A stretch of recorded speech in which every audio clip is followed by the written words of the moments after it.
Mentioned Wells Fargo's fourth quarter results are out. The bank missing on both the top and the bottom line, saying its expenses are too high. It needs to become more efficient. Is that how you see it? Let's talk more about it. Marty Mosby is back, and Mike Santoli is with us as well. You're Vining Sparks Director of Bank and Equity Strategy. What do you see?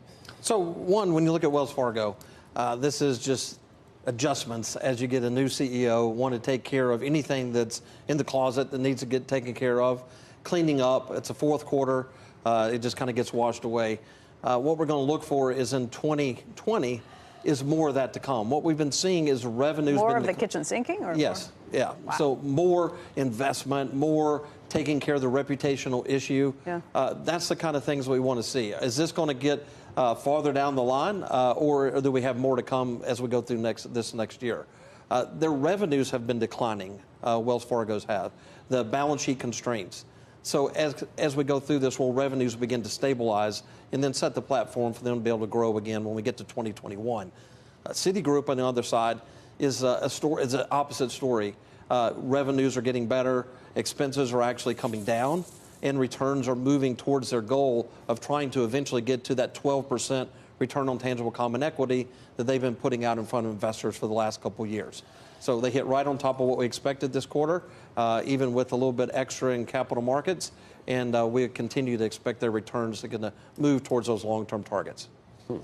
Mike? Yeah, I mean, I would say with Wells Fargo, there has been a sense out there that the expense base is too high. It's been slow in coming down. Obviously, there's a lot of extraordinary expenses in there as they kind of contend with these regulatory issues. But a quarter like this and this message from the company, I think, builds the case for really streamlining because they do have those caps on their potential growth. Right. Citigroup really, I think, checking off a lot of the boxes here. You know, has been seen as kind of a restructuring story, but really the operating performance is pretty good. And I think the story, too, it doesn't always stay consistent throughout bank reporting season, but the trading line, clearly tremendous demand for corporate debt in the fourth quarter did translate into good volumes and good marks for both Citigroup and JP Morgan. What do you think about the IPO market and how that kind of has played out, how it's impacted the bank's lines? I mean, it's been slightly disappointing in terms of overall volumes, and I don't think it's necessarily seen as much of a driver, especially for these guys, the massive integrated universal banks, as much as, but for Goldman and Morgan Stanley, it would be an important piece of 2020 in the equity business, which has not really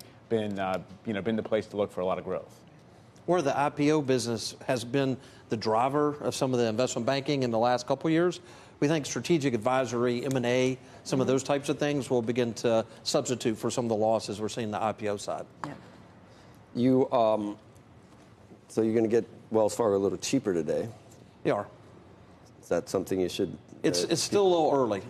We need to listen to the call. Like I said, there's still some shakeout that I believe they'll be addressing these issues.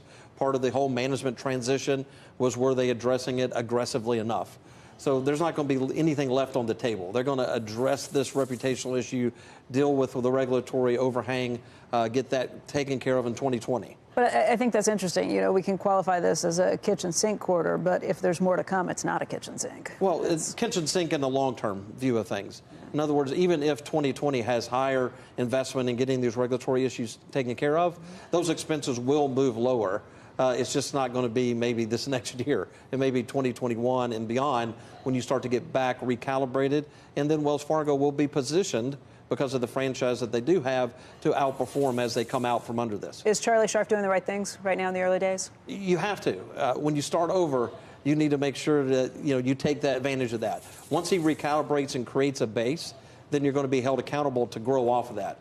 So what he wants to do is make sure he takes care of anything that needs to be addressed, and then they'll create that base and move forward.